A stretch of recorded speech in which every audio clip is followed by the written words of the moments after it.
Thanks for tuning in. This is my daily live stream every day, every night, 10 o'clock, Amsterdam, Central European time. I'm here with my social closeness stream.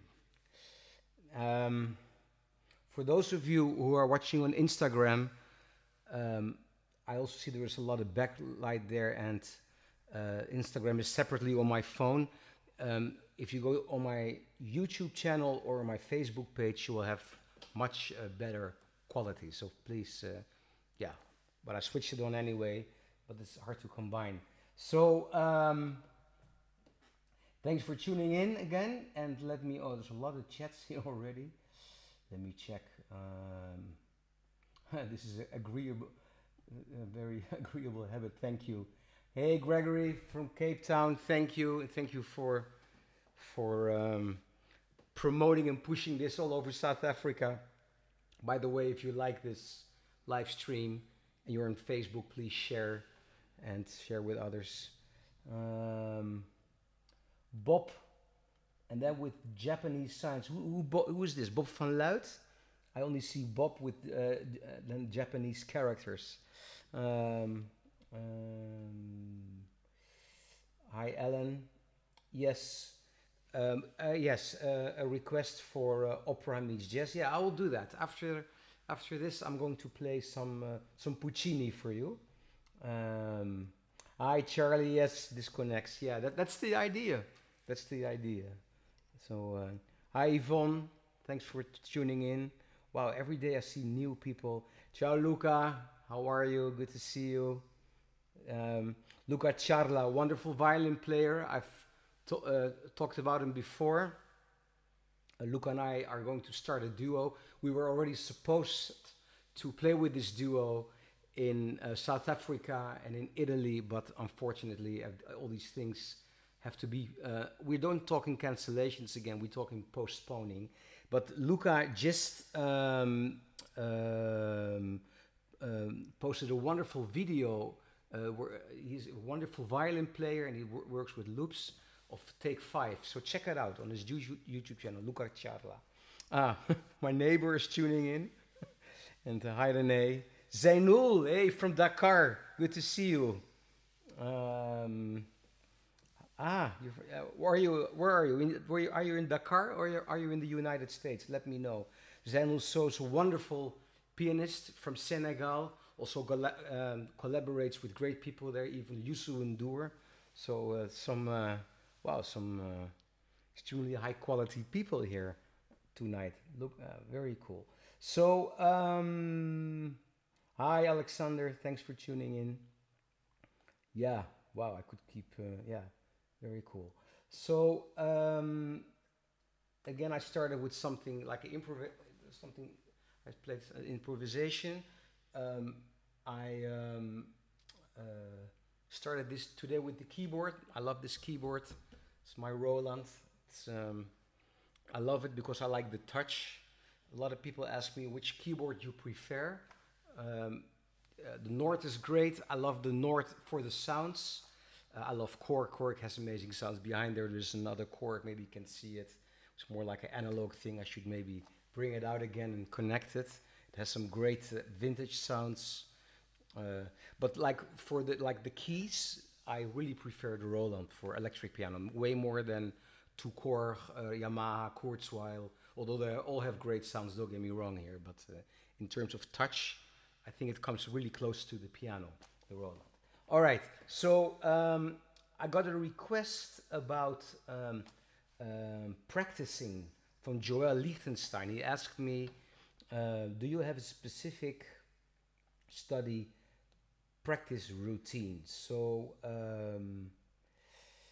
yeah, that's a good question. I'm just thinking out loud if I should answer this question first or play something more. Hey, Akat from Kazakhstan.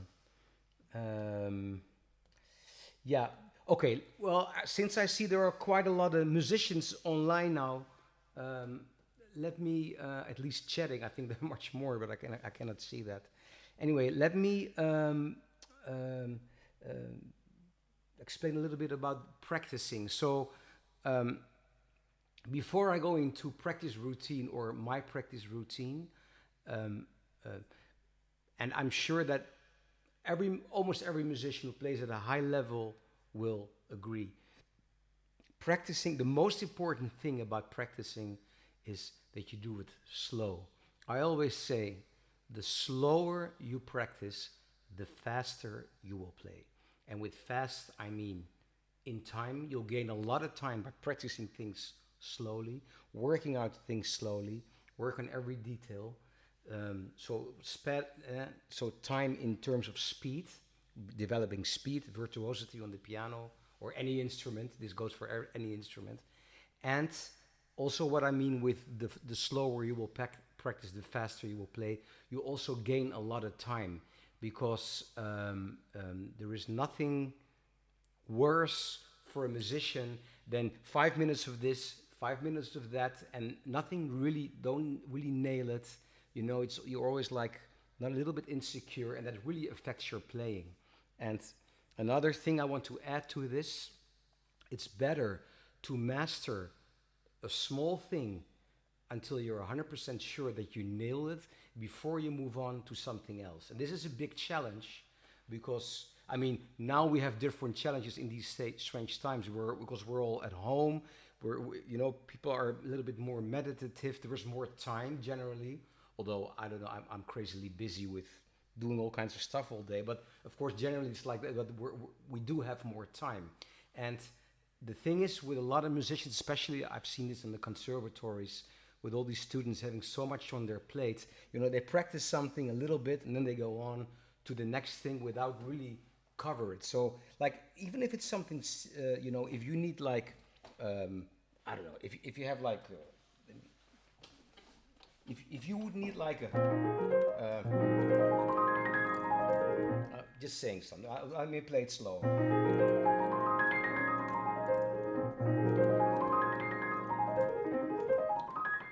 If this run takes you 5 hours to play it right, then that's what it takes. Don't go like, oh yeah, okay, next subject. This is, now I'm exaggerating, of course, but really make sure that, you know, and if you practice it slow,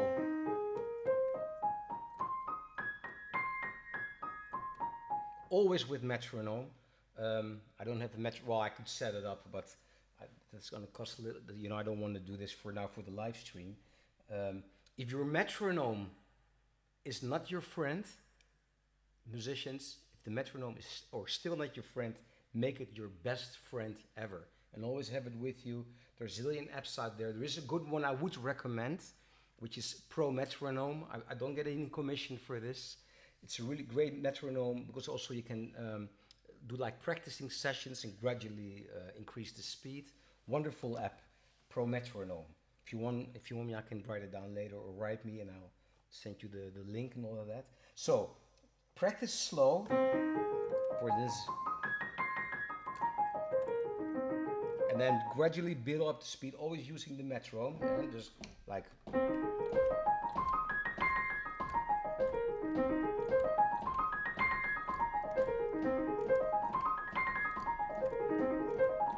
And as soon I encounter like, okay, oh, I'm not secure yet, then I'll slow down the tempo until I'm 100% sure about this tempo, and then I increase the speed. So, but most important, I keep on practicing this until I nail it, until I'm 100% sure. Because especially when you improvise, but not only for improvise, any music you want to play, you want to execute.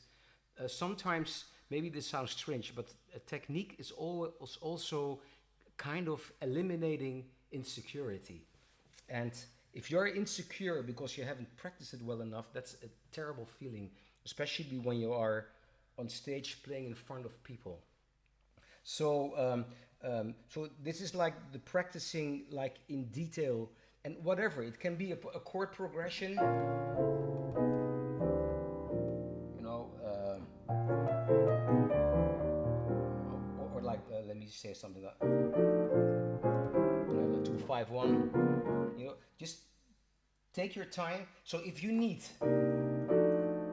like for instance, this chord progression, if you need like an hour to really play it well, that's what you need, because, and you will be amazed how much you can do in 10 minutes. Just test it. Test it. Be very focus on one little thing and see how far you get, and then you'll see what I mean with how much time you can gain and how it's gonna improve your playing. It's really an amazing thing. And some more general practice routine, Joel and everybody, of course.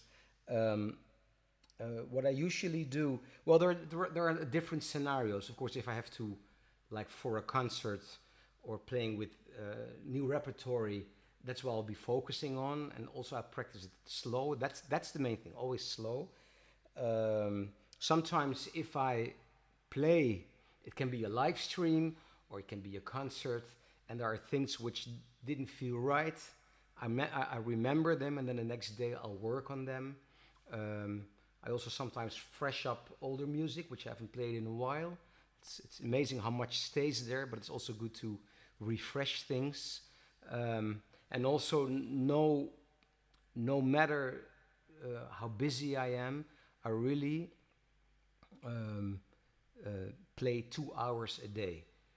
So, and another thing is with practicing, that's what I always also recommend musicians, and especially when you have like maybe a family or another job or whatever, you have busy, we all have busy lives. Save the hours when you're musically most inspired for the practicing hours. I would not sacrifice them for anything else. So if you are like one of those early morning, early bird people who love to practice in the morning, you're fresh and you're strong, then save that moment, switch on your phone and your computer later, because you know how it is. Once you go online or whatever, you're lost. Or, or switch your phone off. If you're in the evening, reserve the evenings. But if you are sacrificing your strong practicing moments for other things, you're also going to be frustrated, because this feeling of, oh, I haven't practiced enough today, another day not practicing, that adds up, it piles up, and it can become very frustrating. I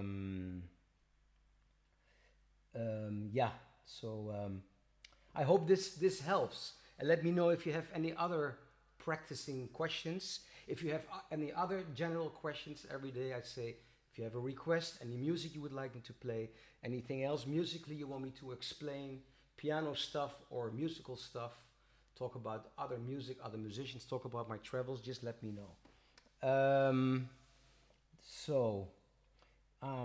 Zainul, you're in Dakar. Yeah, yes, I know. It's really time to go back to Senegal and West Africa. So after all of this is over, let's make this happen, because both Western and Southern Africa are two of my favorite, and I mean this, places in the world. For how the people connect there, it's incredible.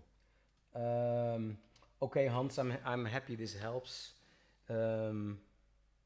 Yes, Lars, I will do that. I'll come to your radio show. Lars van Loon, he has a great radio show. Please write it down here so other people can check your show, Lars. It's really nice, and great people, great hospitality, really wonderful. It's here in Holland, close to, not too far from Amsterdam.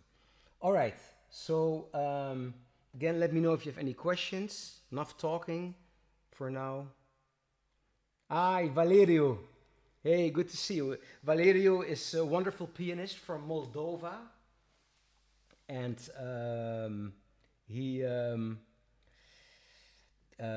we actually kind of met through Facebook. This live stream, I meet so many new people. It's quite incredible.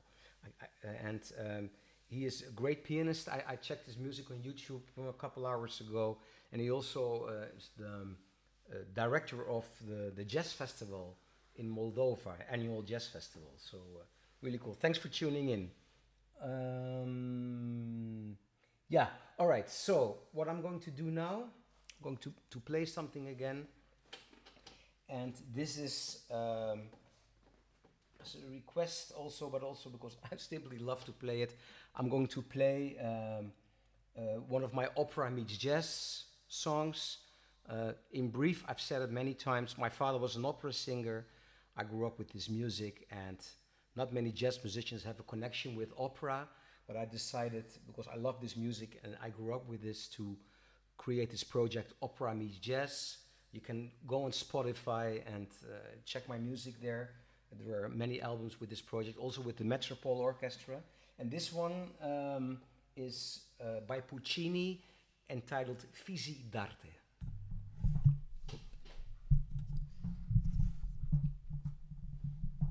Let me fix the microphone here for a second.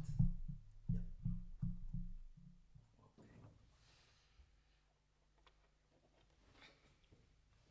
Okay.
This was Visi d'Arte from my Opera Meets Jazz project. Visi d'Arte by Giacomo Puccini. The thing is with Puccini, he wrote so many incredible arias, and when I always listened to this music as a child, but then I only kind of heard it. But once I started studying it, setting up this project, Opera Meets Jazz, I realized that these Puccini arias easily could be being treated like jazz standards with chord change and all that, because those melodies are so strong. I think this man was an incredible composer. But this goes for also the Neapolitan songs and other opera arias, other composers. But when it comes to credible melody, I think Puccini, wow, really amazing. Let me check. Oops. Sorry, people on Instagram, my battery is low. It's really stupid. So I think it's gonna cut off soon. But then you can still go on Facebook and on YouTube on this stream. Thank you. Do you have more playlists with this kind of music? Yes, Alexander, I do. Well, you can find a lot on Spotify. So if you go into Spotify and you search Italian Opera Meets Jazz, you'll see it there. And there's another album which is kind of, people ask a lot. That's like it's entitled Slow Piano Music, and I'm working on a new one. I actually already recorded it. It was supposed to be released, but I think it's smart to wait with these strange times. So I'll keep you informed about this. Let me thank you. Okay. Turkish Mozart. Turkish Mozart. Okay. Yeah. Oh, yes. Yes. The radio show I was talking about is called NH. No. Yeah. It's schooling business, right? Yeah. Look on the chats here. You will have. This is a. It's like a radio show, like kind of. It's a great radio show, and every week they play a lot of great jazz, and they give a lot of attention to jazz, and they invite musicians to play live at their show. Great people. Hi, Ailey. How are you? Good to see you. So, yeah. Again, I don't want to. Okay, thank you. Yeah. So what I'm going to do, again, to close this session, I'm going to play again with this rhythm section thing. So it will be the second time I'm using this. I found on YouTube, and this is also a great tip for musicians, I think, there is a YouTube channel entitled Backing Tracks, and I was a little bit kind of reluctant at why backing tracks, because play along stuff. But I was really pleasantly surprised about the quality of this website and great tracks to play along, and especially in these times, when you want to practice with really very good rhythm sections. This is really very nice. So it's called Backing Tracks, and I'm going to play Caravan by Duke Ellington, Billy Strayhorn. Caravan comes from the Far East Suite, by Ellington, and so I'm going to play an introduction first because I harmonized the theme a little bit, and then I'll switch on the backing tracks, and then so I'll be playing along, and I think it's gonna sound reasonable. Of course, nothing comes close to be on stage with your own people playing music, but I think this is a great alternative, and again, great practicing tool. So let me.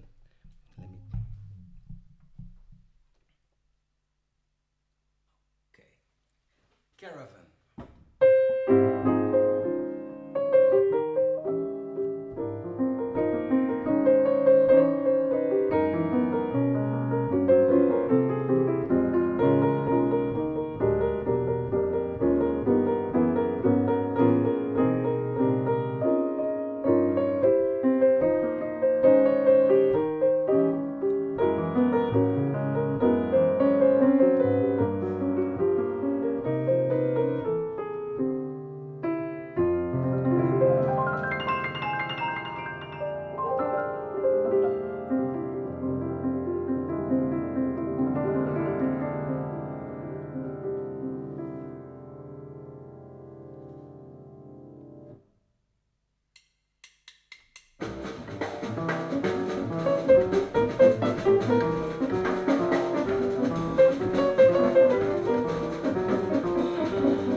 another kind of experiment with this backing track, Caravan by Duke Ellington.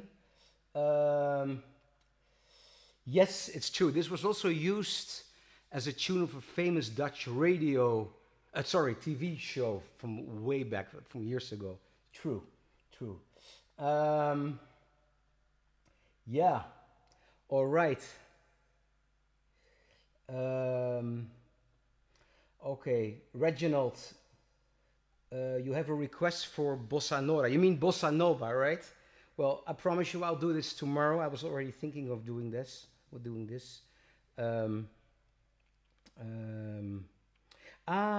Fernando from Arequipa in Peru. Thank you, gracias. Yes, I hope also to return to Peru, to South America. It has been a long time. I can't wait to travel again, guys, but I have to be patient. And but you know, I stay positive. Before, I was always on the go, always traveling. So for me, it's a big change, but it also brings me a lot of great stuff and connecting with my loved ones and all of that. So you know, that's that thing we all have to, you know, we have to stay positive in these very challenging times. So again, I'm going to close for tonight. Please subscribe to my YouTube channel, press the bell icon.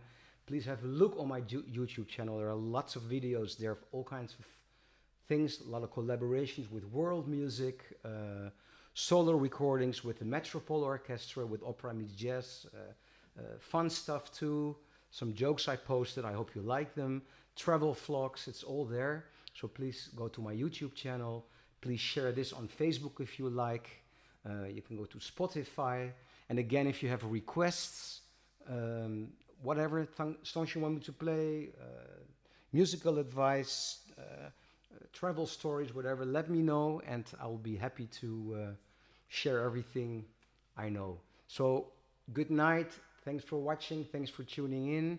I'm here every day at 10 p.m. Amsterdam, Central European time. Hope to see you tomorrow. Please stay safe, stay healthy, take care of others, especially in these difficult times. Love you all and hopefully see you tomorrow. Bye-bye.